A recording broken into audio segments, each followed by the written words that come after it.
Comme thème, comme on entre dans l'avant, le thème de cette conférence, comme vous l'avez vu sur l'invitation, c'est avant ou avant? Point d'interrogation. En route vers Noël.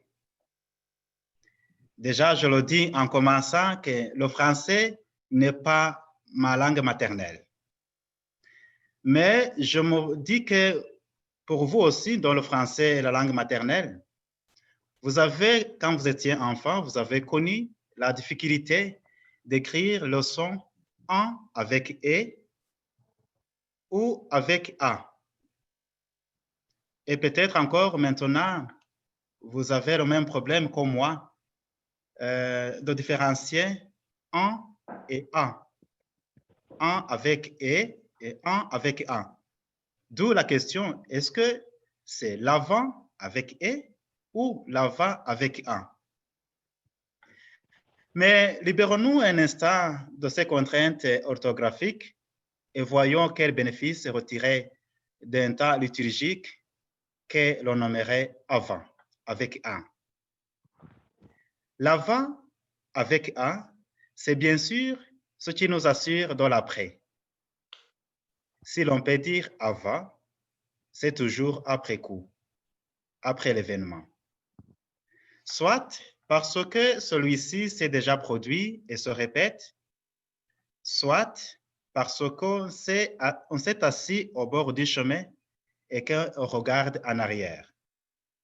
Ainsi, l'avant avec A attire vers le passé. Avant que les enfants ne soient partis, avant que je ne te connaisse, avant que Jésus ne soit sur la croix. Nous disons tout ça. Avant nous entraîne dans un lieu où tout est encore possible, indéterminé, là où nous aimerions pouvoir changer les choses, recommencer, faire d'autres choix. Peut-être est-ce la raison pour laquelle l'avant de la fête est mise en valeur. Les injonctions commerciales y sont pour beaucoup. Il faut préparer longtemps avant et parfois coûteusement, sous peine de ne pas réussir la fête. Un avant Noël est rempli de l'histoire biblique des peuples qui ont longtemps marché, des prophètes qui, contre vent et marée, ont appelé à la conversion du cœur. Pourtant, nous n'en sommes plus là. Il n'y a plus, pour nous les chrétiens, pour les croyants, de retour en arrière possible. Depuis le jour du Saint Verset, nous savons bien que tout est grâce. Oui, le Seigneur est né une fois pour toutes. Il ne va pas encore naître. Non, c'est arrivé. Il n'y a pas de retour en arrière possible. L'avant n'existe que sous forme de mémoire.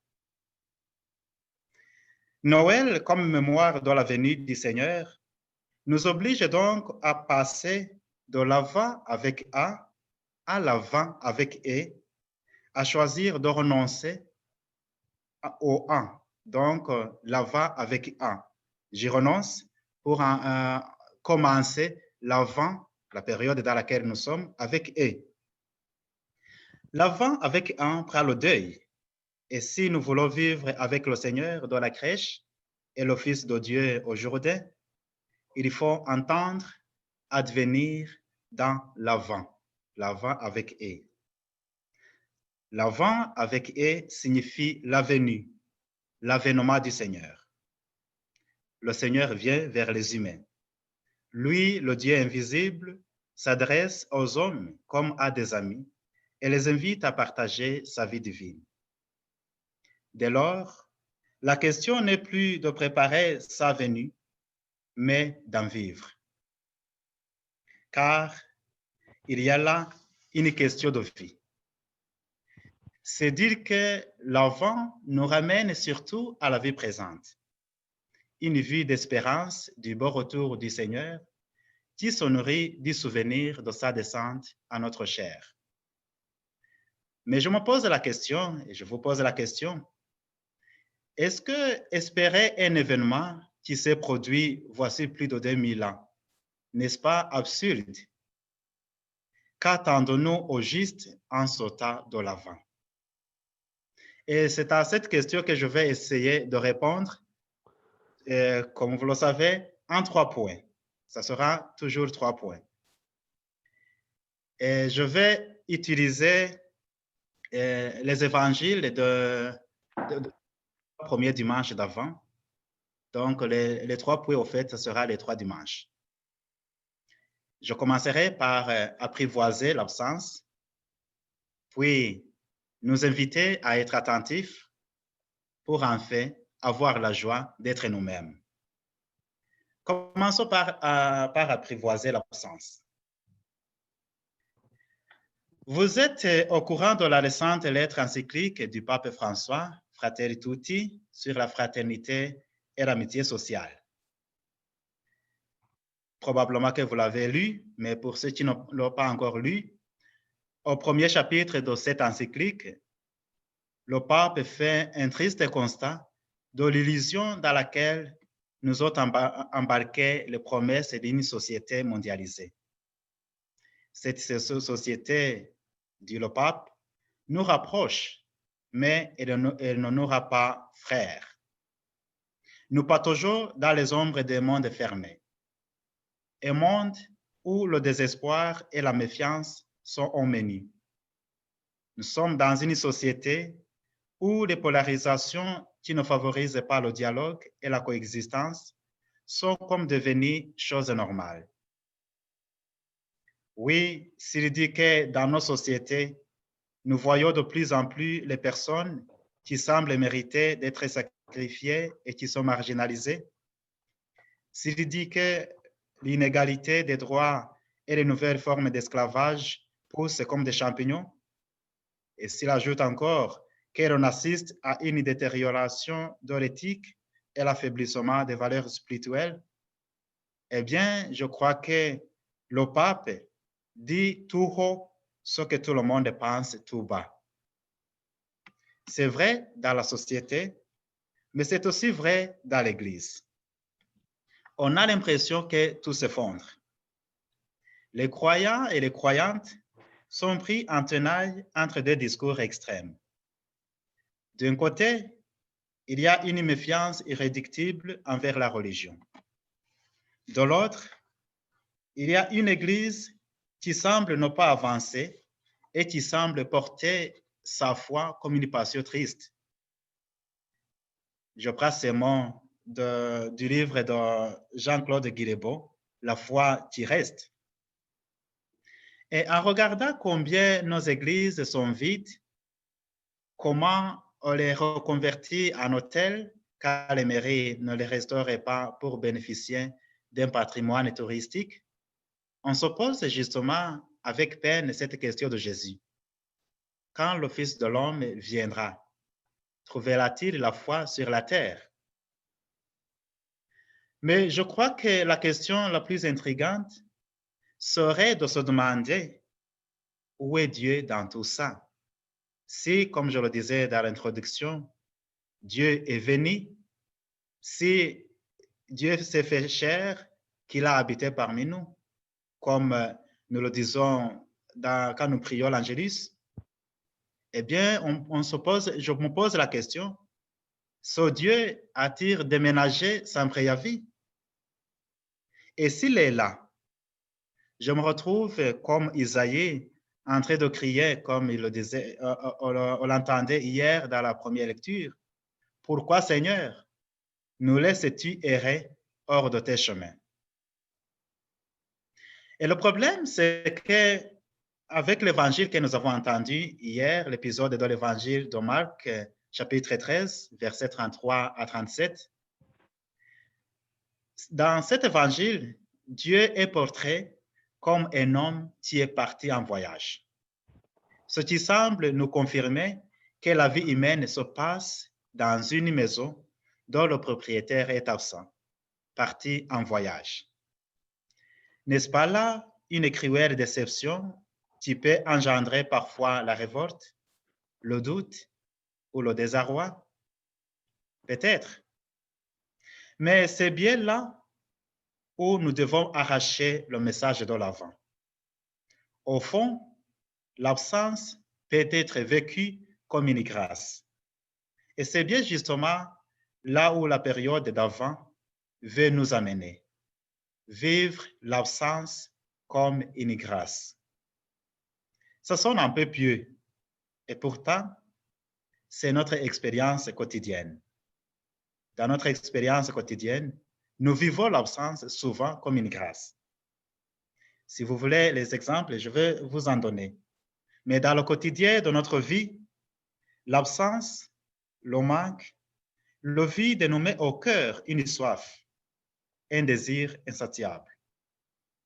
Ceux et celles, je vous donne des exemples, ceux et celles qui vivent l'expérience de l'isolement pendant cette période difficile de pandémie, ils ont une soif de rencontrer les autres. Parce qu'ils vivent cette absence des autres, eh bien, en eux-mêmes, ils ont une soif de la rencontre. Ceux et celles qui sont confrontés à l'expérience souvent difficile de l'immigration, ils ont un désir insatiable de retrouver leur famille, leur milieu de vie. Ceux et celles qui sont privés de leurs droits, ils ont un désir de retrouver leur liberté. Oui, l'absence finalement suscite une dynamique qui nous met en route. Oui, quand c'est l'absence de l'être cher, c'est une dynamique qui nous met en route vers la rencontre. C'est ainsi qu'on se crée justement des moyens pour étancher cette soif. C'est donc pour ça que l'Avent nous est présenté comme sautant du long désir, le désir de rencontrer le Seigneur. Comment pouvons-nous le rencontrer? Hier, là où je passais, je disais, quand une personne qu'on aime est absente, on appelle la personne, on lui envoie des emails, on peut le texter, et je crois qu'il faut faire la même chose aussi pour Dieu. Il faut rester, maintenir ce contact. Tout pendant l'Avent, c'est peut-être le moment propice de prier pour maintenir notre contact avec le Seigneur. C'est le moment propice d'aider nos frères et sœurs, de leur venir en aide. Comme dimanche passé, Jésus disait, il s'identifiait à ceux et celles qui sont les plus petits. Dans l'évangile que nous avons entendu dimanche dernier, il disait, ce que vous avez fait à l'un des plus petits de mes frères, c'est à moi que vous l'avez fait. C'est pendant cette période de l'Avent, justement, pour maintenir cette rencontre avec un Dieu apparemment absent, je dis apparemment, eh bien, il nous faut revenir et trouver ces moyens pour pouvoir le rencontrer. Et pour y arriver, cela va nous demander justement d'être attentifs pour le reconnaître, pour ne pas le confondre avec quelque chose d'autre.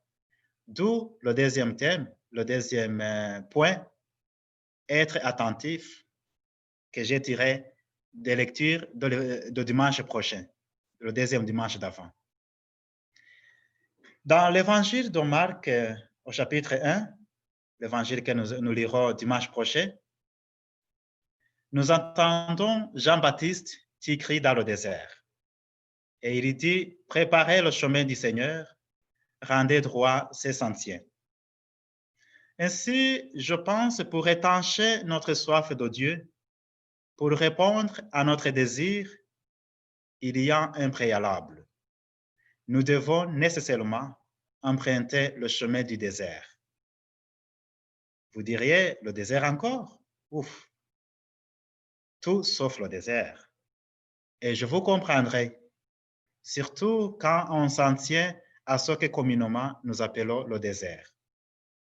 Spontanément, le désert peut évoquer la solitude, le manque, la privation, voire la stérilité. En préparant cet entretien, je suis allé fouiller pour voir quelles sont les définitions pour le mot désert. Eh bien, voilà les définitions que j'ai trouvées. Désert est une zone géographique très sèche où la végétation est quasi absente et le peuplement rarissime. C'est ce que l'on signifie quand on parle de désert de sable, désert de pierre ou, pour être concret, désert du Sahara. J'ai trouvé aussi cette autre définition que le désert est le lieu défriché, d'où l'expression faire du désert. Le désert, c'est aussi lieu de peuple. Et c'est ce que l'on veut signifier quand on dit, par exemple, ce quartier autrefois grouillant d'activités est devenu un désert. Même dans le sens figuré, j'ai trouvé qu'un désert veut dire une situation caractérisée par l'absence d'une chose jugée essentielle. C'est ce que l'on entend quand on dit, par exemple, sa jeunesse fit un désert affectif. Un désert comme celui-là, dire qu'il faut y entrer pour trouver le Seigneur, je pense que personne ne voudra y entrer, à moins d'être un masochiste. Et si il faut entrer dans ce désert-là pour trouver le Seigneur, je trouve que ça donne une image très bizarre d'un Dieu qui serait plutôt sadique. Et vous comprenez certainement, je ne vais pas dire que Dieu serait sadique, je ne vais pas dire qu'on veut être masochiste, mais par contre, je vais justement essayer de revoir cette image du désert. Le désert auquel nous sommes invités de fréquenter durant ce temps d'avant, ce n'est pas un désert de solitude. Ce n'est pas un désert comme ce désert-là, comme cette définition que je viens de donner. Par ailleurs, le désert tel qu'il nous est présenté dans la Bible n'est jamais un lieu de solitude. Et c'est dans ce désert-là qu'il faut entrer. Dans la Bible, le désert, c'est un lieu plutôt de rencontre. Dans l'Ancienne Alliance, le peuple d'Israël entre au désert, mais ils y entrent non seulement comme un peuple, mais aussi accompagnés de Moïse et guidés toujours par Yahvé. Donc, ils ne sont pas seuls dans le désert. Dans l'évangile que nous entendrons, dimanche prochain, l'évangile que je viens de vous dire dans Marc 1, chapitre 1, verset 1 à 8, eh bien, Jean-Baptiste, il écrit dans le désert. Mais là non plus, il n'est pas seul. Toute la Judée, tous les habitants de Jérusalem l'y rejoignent pour écouter sa voix. Même Jésus, quand on commence le carême, on nous dit que oui, il est entré au désert. Il est conduit au désert par l'Esprit. Mais il n'est pas seul justement, parce qu'il y était conduit par l'Esprit. Et en arrivant là, le diable y a rejoint pour le tenter. Vous comprenez que le désert n'est pas un lieu de solitude donc. C'est un lieu où justement nous ne pouvons survivre tout seuls. Le désert est ce lieu où nous connaissons que nous avons besoin d'un autre, d'un guide, d'une humain pour nous conduire. Le désert est ce lieu d'intériorité où nous ne pouvons mentir. Ce lieu où justement nous pouvons discerner la voix de celui qui nous demande de préparer le chemin du Seigneur, de rendre droit ses sentiers. Le désert, c'est ce lieu où nous pouvons discerner cette voix des autres voix dont nous sommes bombardés de toutes parts. Actuellement, oui, on entend beaucoup de voix. Il nous faut discerner quelle est la voix qui nous invite à préparer le chemin du Seigneur dans toutes ces voies-là. Eh bien, c'est au désert, c'est en entrant dans ce désert, en acceptant d'être guidé par l'Esprit, que l'on va pouvoir discerner cette voie. Le désert, c'est donc ce lieu que parfois nous évitons parce qu'il nous fait peur ou parce qu'il nous confronte à nous-mêmes. Dans ce désert dans lequel nous devons entrer pendant le temps de l'Avent, l'absence des choses dont nous avons besoin nous confronte à notre désir profond. Et dans ce désert, il n'y a pas de route, tout est tracé. C'est justement le sens qu'il faut préparer le chemin du Seigneur. Eh bien, apprivoiser l'absence, comme je le disais au premier point, et accepter de confronter notre désir profond dans la sincérité. Cela, quand il s'est fait dans la sincérité, devient une source de joie, car ça nous ramène à la maison, dans le moi intérieur. Et c'est à cela que le troisième dimanche d'avant va nous inviter. La joie de s'apprécier à sa juste valeur et de se reconnaître pour qui l'on est. Vous entendez que je suis rendu déjà au troisième point, la joie d'être moi-même. Le troisième dimanche de l'Avent, on l'appelle le dimanche de la joie. Mais si on regarde l'évangile proposé pour ce dimanche, le thème de la joie ne ressort pas tout de suite. C'est plutôt un thème qu'on retrouve un peu clairement dans la première et la deuxième lecture. Je me suis posé la question, mais pourquoi alors on l'appelle un dimanche de la joie? En essayant de chercher une réponse, j'ai trouvé ce que le pape Jean-Paul II avait dit en 2003 quand il récitait son Angélus, quand il donnait la présentation à l'Angélus de 2003. Il disait « Savoir que Dieu est proche, attentif et plein de compassion, non indifférent, qu'il est un Père miséricordieux qui s'intéresse à nous dans le respect de notre liberté, cela est motif d'une joie profonde que les aléas du quotidien ne peuvent atténuer. » Oui, savoir que Dieu est proche, c'est un motif de la joie. Et si j'essaie encore de comparer avec notre vie quotidienne, dans un couple qui attend un enfant, dans un couple qui attend un bébé, à l'approche de la naissance de son bébé, oui, il y a justement cette joie de l'attente, cette joie de l'enfant qui va naître. Nous aussi, ce dimanche, le troisième dimanche, est un dimanche de la joie parce qu'il nous prépare à accueillir ce Dieu qui est proche, qui est attentif et qui est plein de compassion, qui est miséricordieux et qui s'intéresse à tout le monde. Mais aussi, en grattant l'évangile, cet évangile dans Marc chapitre 1, on y trouve un autre motif de la joie, se reconnaître et s'apprécier à sa juste valeur. Dans cet évangile que nous entendrons au troisième dimanche de l'Avent, on pose la question à Jean-Baptiste, qui es-tu? Et on énumère les possibilités. Tu es un grand prophète, tu es Élie. Mais Jean-Baptiste refuse. Il dit non, je ne suis pas ni le Messie, ni ce prophète que vous voulez que je sois. Dans la réponse qu'il donne, justement, il reconnaît sa vraie identité. Et en reconnaissant sa vraie identité, on trouve de la joie. C'est la joie que ressentent les esclaves quand ils sont affranchis de leur esclavagisme. C'est la joie que vivent les prisonniers lors de leur libération. C'est la joie des personnes aliénées qui finalement sortent de leur aliénation. C'est la joie que ressent l'enfant prodigue une fois de retour à la maison. Voilà pourquoi justement la période de l'Avent est aussi et surtout ce temps de retour à la maison, ce temps du retour au Seigneur. La période de l'Avent, c'est ce moment où nous devons justement nous préparer intérieurement et retourner vers le Seigneur, comme Saint Augustin le dit, lui qui nous a créés pour lui. Et notre cœur ne peut pas être à l'aise tant que notre cœur ne retourne pas vers le Seigneur. Le temps de l'Avent, c'est le temps où nous devons faire ce retour-là, retourner vers le Seigneur.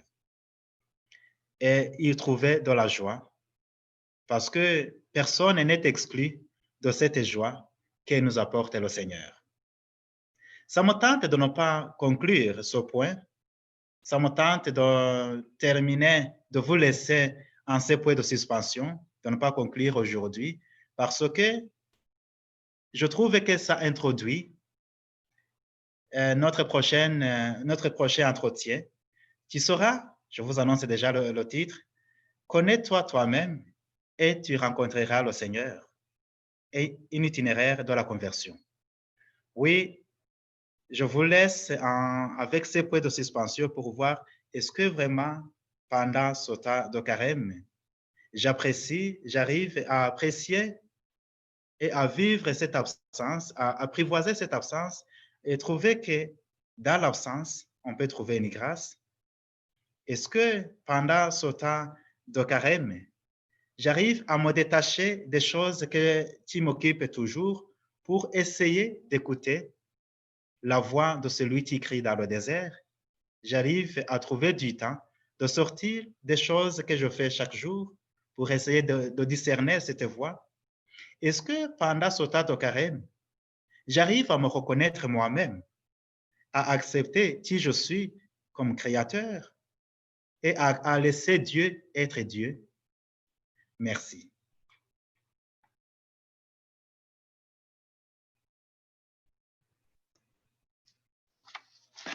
Moi, je pense que Dieudonné est déjà tanné de la neige parce qu'il parle du carême qui annonce le printemps. Et là, c'est l'avant qui annonce l'hiver. Mais ça fait juste. On écoute bien. Non, je suis encore en hiver. J'aime la neige. C'est beau la neige. Mais là maintenant, le floor est ouvert. Si vous voulez continuer avec les commentaires, poser des questions. Si j'ai des réponses, je pourrais essayer. Si je n'ai pas de réponse, on va essayer ensemble de trouver des réponses.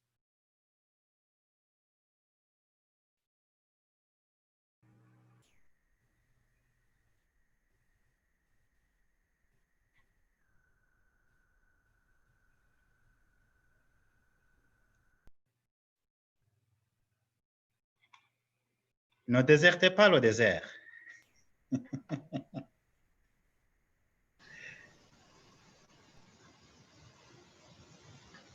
Oui, oui, bonsoir Dieudonné. Bonsoir. Moi, j'aime bien l'idée de se reconnaître, d'être soi-même, puis d'être dans la joie à ce moment-là. Je dis ça, je trouve que c'est très positif. Merci beaucoup, Viviane. Oui, je pense justement, on ne pourra pas avoir cette joie, la vraie joie, si on n'est pas soi-même. Mm-hmm. Si on est aliéné, si on est dans la peau de quelqu'un d'autre, je pense que c'est difficile d'être joyeux. Pour être joyeux, pour vivre cette joie, il faut être soi-même, il faut se reconnaître soi-même.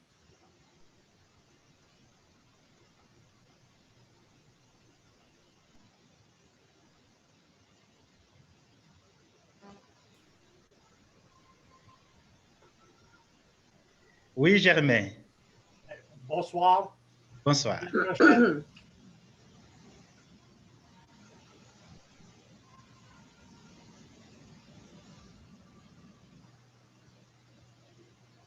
Ben voilà. On déserte le désert.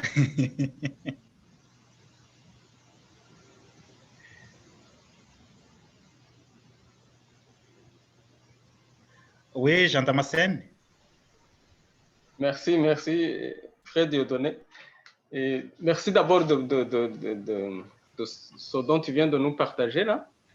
Moi, j'ai beaucoup apprécié et surtout, j'ai été attiré par la question que tu as posée à un moment où tu demandais si est-ce que c'est pas absurde d'espérer vivre un événement qui s'est passé il y a 2000 ans. Et ça, c'est souvent la tendance qui nous guette, je trouve, de se dire, oui, il y a Noël, Jésus est déjà né, et puis même chose pour Pâques, Jésus est déjà, il est mort, il est ressuscité, donc à quoi bon, par exemple, ça aussi, c'est dans l'autre sens, à quoi bon revenir là-dessus alors que ce sont des choses qui se sont passées.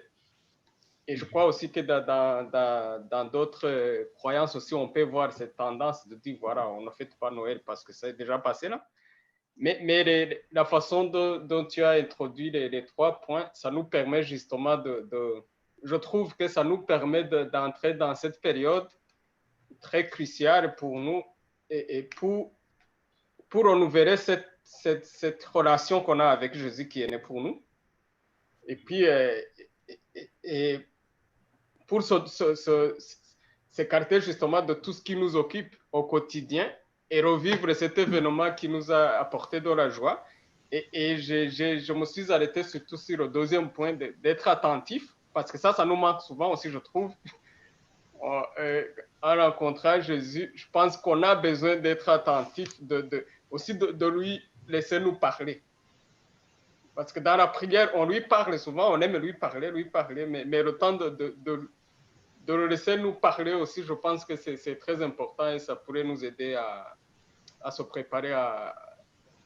C'est ce que je voudrais vous partager moi aussi. Merci. Merci beaucoup, Jean Damascène, pour ce beau commentaire. Oui, en effet, ça me vient en tête l'idée d'un couple encore qui s'aime. On se dit « je t'aime », mais ce n'est pas parce qu'on a dit « je t'aime » que c'est fini. On redit les mêmes paroles. Le « je t'aime », ça se répète. Oui, même avec l'événement qui s'est produit, comme dirait Hervé est encore là, j'allais dire, comme dirait Lonergan, mais Hervé va me poser ce tir Lonergan. Lonergan disait « good things reoccur ». Les bonnes choses réapparaissent. Si on s'aime, on n'est jamais tanné de se dire on s'aime. Si donc on aime aussi le Seigneur, on ne sera jamais tanné de célébrer cette période dans laquelle on l'attend encore. Oui, justement, une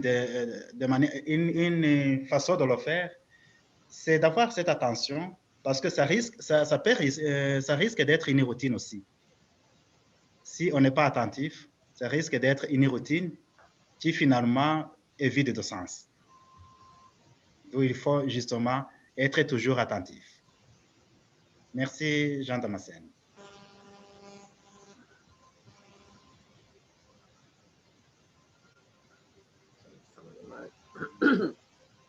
Oh, Hermenegilde est là. That's good. They don't know the pictures. Yeah, it's so pretty. Okay. J'avais préparé un petit entretien me disant, OK, je vais donner beaucoup plus de temps. La prochaine fois, ça sera long. Mais non. Frère Dieudonné? Oui, Serge? Ben, c'est Christiane. Alors, oui, Christiane. Ben, moi, je n'ai pas de questions, mais je voulais souligner que j'ai beaucoup apprécié votre enseignement.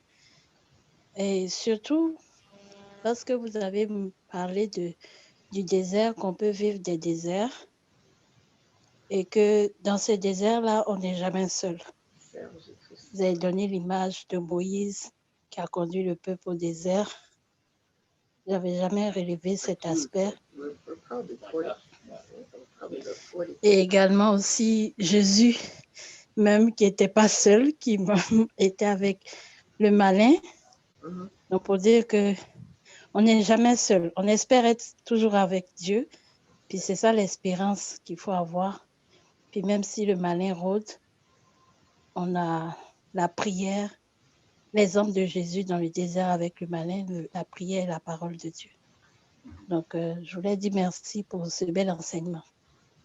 Merci beaucoup, Christiane. Oui, surtout, n'entrez pas au désert seul. Et entrez seul, on se perd. Oui, on se perd, on peut mourir. Gilles, le micro est fermé.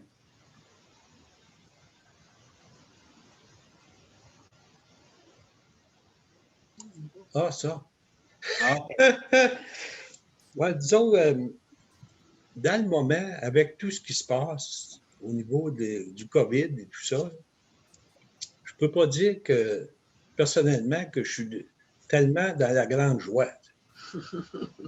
On appelle la période l'avant ou l'après ou quoi que ce soit. Je trouve pas que les temps qu'on vit sont très joyeux. Mais il y a différents niveaux de joie. Il y a la joie qui vient de l'espérance et de la confiance. Je pense qu'à ce niveau-là, c'est là qu'on trouve une joie plus profonde. On peut dire, oui, on vit dans la joie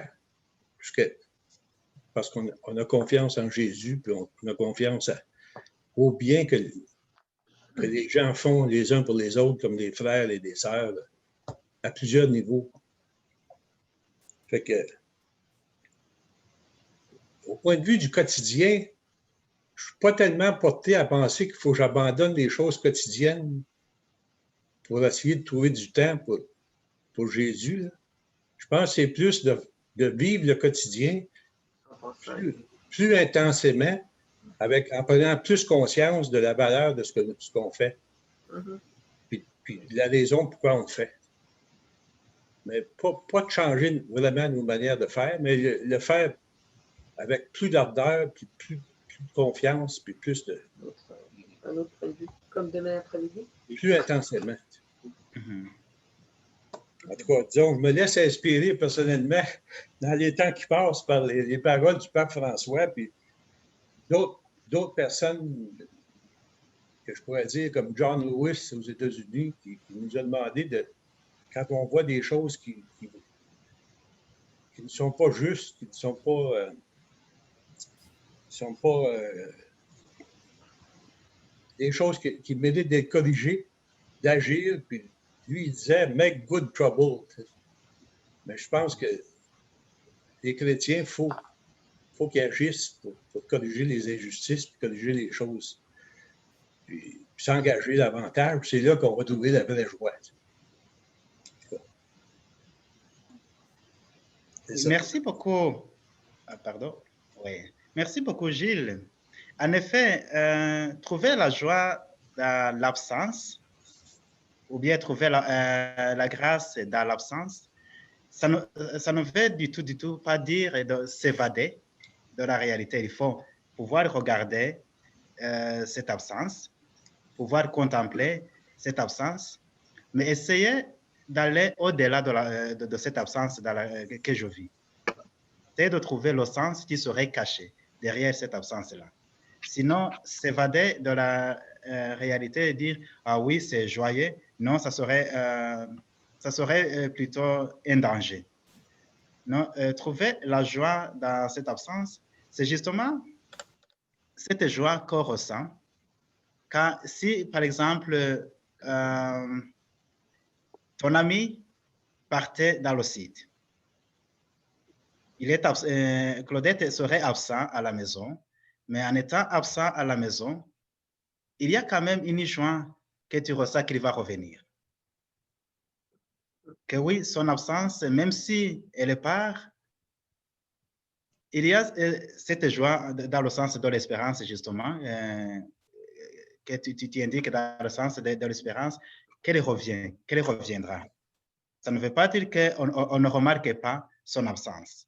Non, il faut remarquer l'absence, mais essayer d'aller un peu loin pour dire oui, mais il y a cette absence. Mais est-ce que ça ne serait peut-être pas le moment aussi de réaliser la valeur de la chose absente, de la personne absente? Et cela me donnerait aussi de la joie. C'est une opinion. Mais aussi, oui, en disant aussi qu'il faut un peu se retirer des choses pour entrer au désert. Non, on entre au désert avec qui on est. Et puis, l'entrée au désert, je pense que c'est beaucoup plus, c'est pas tellement physique. Ce n'est pas un voyage physique que je signifiais. C'est un voyage dans l'intérieur. Et cela, en allant à l'intérieur, il va nécessairement laisser quelque chose. On doit laisser quelque chose quand on emprunte un chemin. Il y a un autre chemin que l'on doit laisser de côté. Mais c'est aussi essayer d'entrer dans ces choses-là du quotidien, intensément, comme tu le disais, et vivre ces choses-là intensément. Souvent, cela, c'est difficile parce que le chemin que l'on n'aime pas emprunter, c'est le chemin qui va chez soi. Parce que des fois, il y a des pages cachées que l'on ne veut pas ouvrir. Et cela, ça accompagne, c'est accompagné avec une sorte de souffrance, une sorte de peur. Mais il faut y aller tout de même. Je vois que Hermenegilde Vous voulez dire quelque chose? Oui, bonsoir frère Dieudonné. Bonsoir. Bonsoir tout le monde, chers collègues, sœurs. Merci pour cet entretien avec un thème très riche d'informations. C'est très important pour nous entretenir dans ces moments forts de l'année, comme ici, période de l'Avent ou période de Carême. Parce que tu vois, pendant les messes que vous présidez au cours de la semaine, pendant vos homélies, nous n'avons pas cette occasion de poser des questions pareilles et de nous entretenir pendant une période de 20 ou 30 minutes. Donc, c'est très important pour nous parce que ça nous ouvre encore, ça nous donne l'opportunité d'échanger. Vous nous avez présenté 3 éléments essentiels, mais je voudrais revenir sur le deuxième élément d'être attentif. Attentif en priant dans le désert. Comment est-ce que tu peux distinguer la voix réelle de Dieu et la voix d'autre qui n'est pas de Dieu, par exemple la voix de Satan? Comment est-ce que tu peux entendre concrètement la voix de Dieu? Comment est-ce que tu peux discerner la voix de Dieu? Bonne question. Est-ce que je vais trouver la réponse? Je vais essayer. Merci beaucoup. Merci. Voilà, entendre Dieu, je pense que ça s'apprend. L'image qui me vient tout de suite en tête, c'est l'appel de Samuel. Quand Samuel était appelé, alors qu'il était dans le temple, alors qu'il dormait, et puis qu'il s'en va chercher Élie, il lui dit non, je ne t'ai pas appelé, retourne dormir. Il l'a fait la première fois, la deuxième fois, la troisième fois. Et Samuel et Élie, c'est Élie, je pense, ils ne savaient pas qui appeler, la première, la deuxième fois. Mais à force de, comme c'était répété, oui, Élie, le vieux, non, le sage, il a su que probablement que c'est Dieu qui appelle cet enfant. Dieu, quand il appelle, là où c'est compliqué, il ne vient pas en disant, c'est moi Dieu qui dit, OK, c'est moi qui te parle comme ça. Non. Quand il appelle souvent, je dirais d'ailleurs toujours, il passe par une intervention, un intermédiaire. Si je regarde quand il est venu sur terre, comme bientôt on va célébrer Noël, Dieu, pour nous parler, il a dû passer par l'homme. Il a dû passer par la Vierge Marie. Je pense pour entendre sa voix, il va falloir que nous aussi, nous passions par l'homme. L'écoute de mon frère et de ma sœur, je pense que la voix de Dieu passe par là. Encore pour revenir à l'évangile de dimanche passé, si justement Jésus disait, ce que vous avez fait à l'un des plus petits de mes frères, c'est à moi que vous l'avez fait, je pense que c'est justement là où il faut aller pour pouvoir identifier ce que vous avez dit ou bien ce que vous avez écouté de mes frères et sœurs. Il passe par là. Ça demande un discernement. Parce qu'il ne vient pas, c'est un grand anonyme qui ne vient pas en disant c'est moi, voilà A et B. Ça demande un discernement. Voilà pourquoi il faut aller au désert. Certainement, ce n'est pas la réponse satisfaisante, comment entendre la voix de Dieu, mais c'est un chemin, c'est un cheminement qu'il faut faire, je pense. Merci. Merci. Oui. Christian a posé levé la main, puis Claudette. Oui.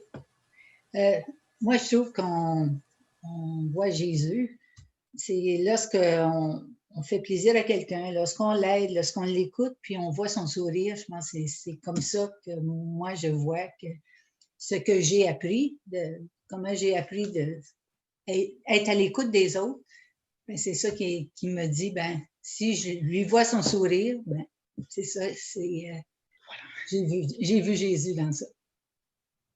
Super, je suis tout à fait d'accord avec toi. OK. Oui, Christian. Merci. Non, en fait, j'ai juste un petit commentaire concernant l'avant. Bien sûr que l'avant, la première chose qui nous vient en tête, c'était la douleur. et toute la période un peu confuse, sombre dans la période biblique. Mais il y a quelque chose qui m'a frappé dimanche dernier en écoutant une homélie. Et celui qui a fait l'homélie, donc, n'a pas hésité à comparer la vente directement à une grossesse. Et je pense que sur ce point-là, il a tout à fait raison. Parce que c'est... Parce qu'en fait, c'est l'image de l'amalgame entre la douleur et l'espoir, et puis déjà une présence. Bien sûr que la présence n'est pas encore réellement perçue, mais on sait que l'enfant est quelque part. L'enfant est là, il est bien réel, il est bien vivant. Mais sauf qu'on ne le voit pas de façon concrète. Donc, et justement, ça s'associe directement avec ce que vous avez dit et que l'on oublie un peu, c'est que l'avant, c'est aussi l'espoir. Et je pense que cette métaphore, ça s'applique réellement à ce que l'on vit en ce moment-là. On est dans une période trouble, etc. Mais nous, on sait qu'il y a espoir. Et je trouve que, mais je voulais juste vous partager cette belle métaphore que le prédicateur a utilisée dimanche dernier. Voilà. Merci beaucoup. Je suis tout à fait d'accord avec cela. Heureusement que vous étiez là pour encore nous rappeler. Voilà, l'avant. Good things will come, comme je disais. De bonnes choses reviennent encore. Merci beaucoup.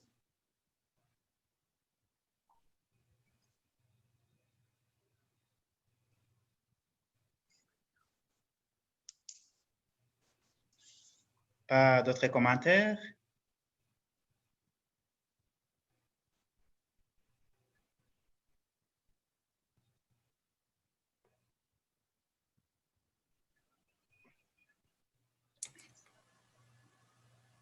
Et voilà. Comme les commentaires sont terminés et les questions terminées, j'espère, je pense qu'on va terminer la session de ce soir en vous invitant à la prochaine. La prochaine qui sera le 17, jeudi le 17 décembre, la même heure, la même salle de conférence, donc sur Zoom.